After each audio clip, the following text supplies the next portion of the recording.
Oke, Assalamualaikum warahmatullahi wabarakatuh. Halo semuanya, perkenalkan nama saya Muhammad Salman Al-Farisi dengan NPM 4525210141. Nah, di video kali ini saya mau mempresentasikan hasil dari tugas besar algoritma struktur data saya. Nah, di undian kemarin, saya mendapat kebagian atau nomor topik saya itu adalah nomor undian di 22. Nah, yang judulnya itu adalah Sistem Informasi Penjualan Toko Sembako. Oke, sekarang kita bisa langsung next slide atau kita bisa lihat langsung di latar belakang masalah yang saya dapatkan. Nah, kita lihat di sini, beranjak dari judul tadi yang telah saya berikan sebelumnya yaitu Sistem Informasi Penjualan Toko Sembako. Nah, mungkin pertanyaannya adalah kenapa sih saya harus bikin sistem buat toko sembako itu? Nah, kalau kita lihat di lapangan, nah biasanya itu ada 3 masalah utama seperti yang saya tampilkan di sini. Nah, pertama adalah antrean kasir itu kan sering menumpuk.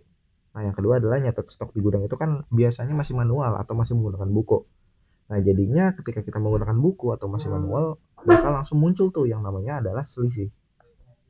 Nah, dan yang ketiga, nyari harga atau data barang itu kan biasanya lambat banget. Makanya kita harus butuh sistem yang bisa ngurusin ini semua. Nah, oke, itu mungkin latar belakang singkat dari masalah yang saya dapat pada ujian kali ini. Oke, sekarang kita bisa langsung masuk lagi di bagian status inputan program yang telah saya dapatkan. Nah, di sini sudah terlihat untuk menyelesaikan masalah itu, saya merancang sebuah program utuh nih yang menggunakan C++. Nah, di sini saya juga langsung mau menjawab syarat dari ibu dosen yang dimana apakah program saya itu ada inputannya. Nah, sesuai ketentuan dari undian yang saya dapatkan, jawabannya adalah iya. Saya menggunakan program yang ada inputannya. Nah, jadinya program ini juga 100% menggunakan inputan dinamis saat di runtime di terminal. Nah, artinya ya datanya itu nggak cuma diam, tapi sebagai kasir atau admin ya bisa langsung ngetik di terminalnya tuh langsung. Buat apa? Misalnya yang pertama dia bisa buat nambahin barang baru. Yang kedua dia bisa nganterin pembeli. Yang ketiga dia even dia bisa sampai nyari barangnya. Nah, itu merupakan status inputan di program yang telah saya rancang. Oke, sekarang kita bisa langsung masuk lagi ke tujuannya apa sih? Ruang lingkupnya itu apa? Nah, dari input dan inputan tadi, tujuan saya juga jelas. Yang pertama, saya mau mensimulasikan manajemen toko itu, atau mungkin yang biasa kita sebut adalah toko retail, yang beneran bisa mengefisien secara komputasinya, seperti itu. Nah, jadi ruang lingkupnya juga bakal ngebahas. Yang pertama itu gimana cara ngurutin barang. Nah, yang kedua adalah gimana caranya ngatur antrean kasir. Dan yang ketiga, sekaligus yang terakhir adalah gimana cara kita ini untuk uh, nyari rute pengirimannya pastinya. Nah, itu semua bakal kita kelola atau kita implementasikan menggunakan program C++ yang telah kita pelajari. Nah, sekarang jika kita masuk, di sini saya udah masuk ke next slide. Terus gimana cara kita bikin sistemnya bisa sekompleks itu? Nah, di tugas besar ini saya pakai 4 fondasi yang saya pakai. Nah, dari materi kita itu, ada yang pertama adalah stroke dan pointer, yang dimana saya pakai itu buat kerangka datanya. Yang kedua, saya pakai QW. Buat apa? Buat antrean kasirnya. Nah, yang ketiga, saya pakai yang namanya itu adalah B-tree. Sekaligus yang kita pelajari. Buat apa? Buat keperluan database barangnya. Sekaligus yang terakhir, saya menggunakan dari materi di pertemuan ke-12 kita, yaitu ada Grab BFS. Itu saya pakai buat logistiknya. Nah, biar teman-teman semua kebayang nih dari apa yang udah saya sampaikan, kita bisa langsung bedah aja nih. Kita bisa langsung bedah di bagian codingannya satu persatu mulai dari dasarnya. Nah, teman-teman semua, di sini saya bakal langsung memberikan dari mulai konsep sama logic stroke-nya nih di gimana. Nah, jadi fondasi pertama yang saya pakai pada pemrograman ini adalah saya menggunakan stroke. Karena bisa dibilang ya stroke ini merupakan kan cetak birunya. Cetak biru itu atau seperti yang saya tulis di sini ini adalah dia itu bisa mendefinisikan tipe data bentukan baru untuk objek yang spesifiknya itu untuk program. Nah, karena di toko itu kan datanya ada macam-macam tuh. Nah, jadinya saya bikin entitas khusus. Nah, ada entitas yang saya tulis di sini dengan variabel nama saya sendiri yaitu MS Sembako. yaitu buat nyimpan yang pertama ada ID-nya, yang kedua ada namanya, dan yang ketiga ada harga barangnya. Nah, terus nanti juga ada entitas MS pembeli, yang itu gunanya adalah atau fungsinya untuk nyimpan data orang yang lagi ngantrinya, seperti itu. Itu merupakan konsep dan logic structure-nya ya. Nah, sekarang ketika kita masuk ke bagian bukti codingan stroke yang saya pakai, di sini sudah terlihat. Nah, buktinya kita bisa lihat di codingan saya ini dari mulai line 25 sampai line 27 sampai line 37 kita bisa lihat yang saya garis kuningin, saya pakai keyword stroke buat apa? Buat menggabungkan variabel-variabel seperti dalam bentuk integer untuk apa? Untuk harga, dan string untuk apa? Untuk nama ke dalam satu paket yang telah saya kumpulkan di sini. Oke. Nah, sekarang kita bisa langsung masuk juga tuh ke konsep dan logika pointernya. Kalau kita tadi bahas bukti codingan stroke-nya, sekarang kita bisa bahas lanjut ke konsep dan logic pointernya. Nah, stroke itu kan nggak cuma stroke aja nih. Ibarat stroke itu kan kalau kita gunain analoginya itu kayak gerbong kereta. Nah, kita juga butuh yang namanya itu relnya. Buat apa? Buat nyambungin gerbong-gerbong yang ada di kereta. Nah, jadi cara kita butuh rel untuk nyambungin gerbong-gerbong itu merupakan tugasnya si pointer ini. Nah, pointer ini juga suatu program yang fungsinya itu buat ngatur memorinya secara dinamis. Dan juga di pemrograman saya gabungin untuk ngehubungin antar node di dalam B-tree nantinya, yang bakal saya jelaskan di setelah ini. Nah, sekarang kita udah bahas logic sama logika pointernya yang saya pakai. Sekarang kita bisa langsung masuk nih ke bukti codingan. Di mana saya pakai konsep sama logic pointernya. Oke, di sini udah terlihat di line 50 sampai line 67. Implementasi pointer yang saya gunakan di sini ya bisa dibilang cukup atau sangat krusial karena teman-teman bisa lihat tanda bintang pada bagian MS daftar dan bintang 2 pada MSC yang saya tulis di sini. Nah, saya juga pakai keyword tuh yang namanya adalah new. Itu buat apa? Biar memorinya itu bisa menyesuaikan kebutuhan saat programnya itu jalan. Jadinya ya kurang lebih fungsinya biar gak boros RAM lah, biar gak mubazir RAM. Nah, tadi kita udah bahas dua itu, sekarang sekaligus yang terakhir, kita bakal bahas terkait integrasi stroke sama pointernya, kayak gimana tuh. Nah, integrasi stroke dan pointer di pemrograman yang saya buat adalah, kita bisa simpulin aja kalau stroke dan pointer ini tuh kayak duetnya. Jadi stroke ini yang megang datanya, itu bisa dicatat.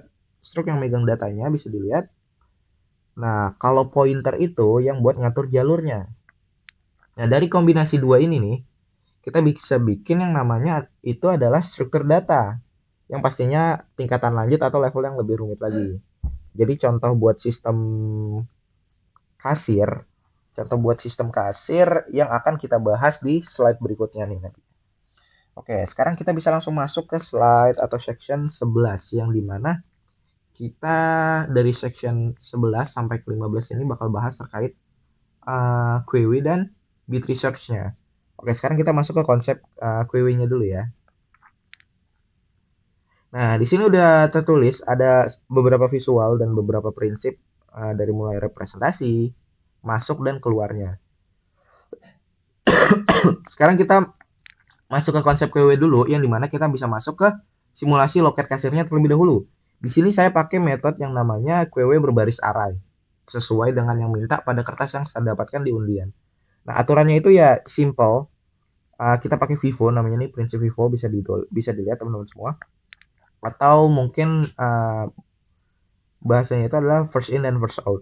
Nah, jadi nanti konsepnya itu siapa pelanggan yang ngantri duluan, ya nanti yang ngantri duluan itu dia juga yang bakal bayar duluan, sekaligus dia juga yang bakal keluar duluan. Oke? Nah, kalau kita bahas terkait codingan and query-nya, jadi pada saat proses, ini di sini, pada saat proses ada pelanggan baru masuk ke antrean, itu namanya NQW. Nah, di program saya, codingan NQW-nya itu ada di line 284 sampai ke 298. Nah, logiknya itu jadi selama antrean belum lewat dari 10 orang di sini, jadi penunjuk MS Last bakal mundur buat ngasih tempat ke pelanggan baru tersebut. Nah, jadi ya si MS Last ini bakal ngasih ke orang yang baru datang kayak gitu. Nah, terus jika kita lihat lagi terkait perumpamaan atau logik dari DQW-nya yang kita pakai buat apa? Buat proses pembayarannya nih. Jadi nanti ketika pelanggannya selesai bayar, dia kan harus keluar dari antreannya nih. Nah, ini namanya adalah implementasi dari DQW. Nah, codingan DQW ini ada di baris atau line 301 sampai ke 322. Jadi pas ada data orang yang ngambil di depan ngambil nih, dia ngambil, antrean di belakangnya itu bakal langsung otomatis digeser maju satu persatu ke depan seperti itu. Jadi itu gambaran atau gambaran singkat atau analoginya lah. Nah, sekarang jika kita masuk juga ke bagian ini dia nih, logic B3-nya nih, sort dan search.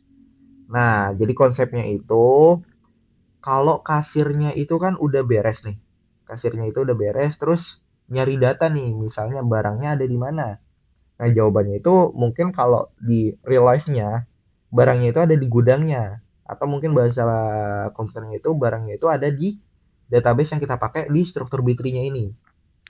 Nah, jadi mungkin poin plus dari function B3 ini dia bisa nampilin barang secara otomatis nih dan dia pun juga bahasanya itu ngurut dari kode terkecil atau mungkin yang kita pakai atau sesuai soal di sini yang kita perlukan adalah scanning dan mungkin pencariannya ketika kita nyari barang tersebut juga bakal langsung muncul dengan sangat dengan cepat lah, nggak lama.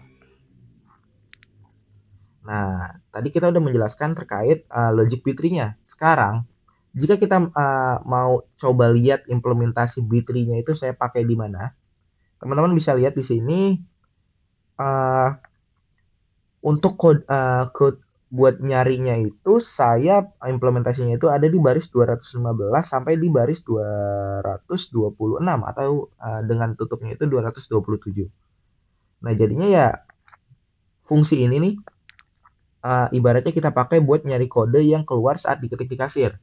Nah, terus kecocokannya ini sama tree-nya ini kalau ketemu, dia itu bakal langsung ngirim alamat atau memori barangnya. Nah, kalau misalnya nggak ketemu, dia bakal langsung ngembaliin nilainya atau nanti bakal keluar yang namanya itu null.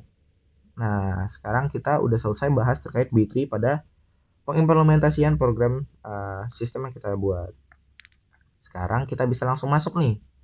Kita masuk kemana? Kita langsung ngebedah codingan di bagian tree insert dan grabnya nih. Nah, jadi yang pertama kita bakal jelasin dulu nih. Pertanyaannya itu gimana cara kita masukin data barang baru ke dalam B3. Nah, jadi konsep insert di B3 itu agak unik pastinya karena dia itu kan harus seimbang nih, bisa kita lihat di sini. Dia itu harus seimbang. Kalau misalnya ada node atau mungkin kita bisa sebut adalah kotak. Nah, kotaknya itu udah kepenuhan nih atau udah penuh. Nah, dia itu bakal otomatis langsung ngebelah diri jadi dua. Biar apa? Dia ngelakuin itu biar tree-nya ini nggak berat sebelah, jadinya harus seimbang.